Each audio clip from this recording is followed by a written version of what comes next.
I flipped a little further to, working the abdominals,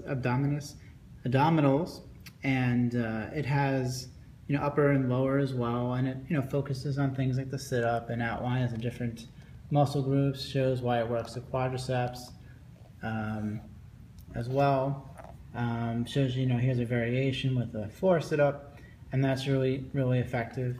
The book, of course, in the back here has a nice index, which is the key for, moving through a book quickly to find different variations, such as if I wanted to look at the wrist curl, it's located, everything is shown by different groups, so if I want to look at abdominal moves or if I want to look at leg moves, that's all available to me.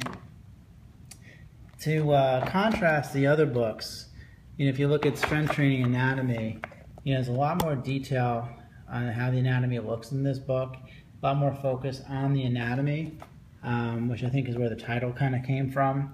It has some more dated exercises. The book, has been through several iterations. Even the kind of, people that are illustrated, are older in terms of the style. But, in this case, you can see there's a lot of detail in Strength Training Anatomy on how to do the move with the different variations. And that's one reason I really like this book, as well as just all this amazing detail for a book at this price at how to illustrate the different muscles.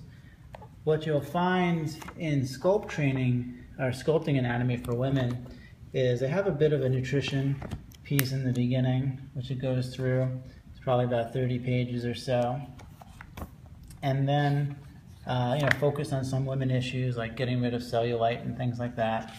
And then it really just focuses on the abdominalis and the glutes. And a lot of those movements are in these other two books as well. This book really just kind of packages it better for women and focuses on, a woman's point of view as well as key movements, in these particular areas with less emphasis on, biceps or shoulders. This move, for example, it's kind of like a split dog pose, or they call it a opposite arm and leg raise. This one isn't featured in these two books, and it gives you a lot of different tips. It breaks down, how to do the movement. They show you by target, repetitions, gives you some particular warnings. So it's really effective in kind of breaking down a complicated movement so that you can do them. The side raise on the knees. This is kind of a Pilates type movement, but still an effective one. You won't find it in the other books, but this book does talk about squats, and squats will be in both books. So really, in terms of choosing between the three books, you really got to figure out what your focus is. If you're working abdominalis and glutes, this is a great book. If you want kind of like a handheld dictionary that you can bring to the gym if you need to find another movement and tips on how to make it work, I think that's what Bodybuilding Anatomy really focuses on.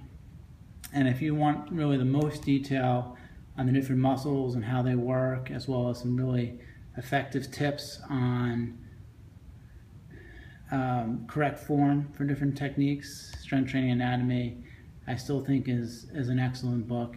But I think I'm better for having read Bodybuilding Anatomy, and I do recommend it to my clients. So I appreciate Human Kinetics marking it out, and definitely check it out if you have a chance. Thanks a lot.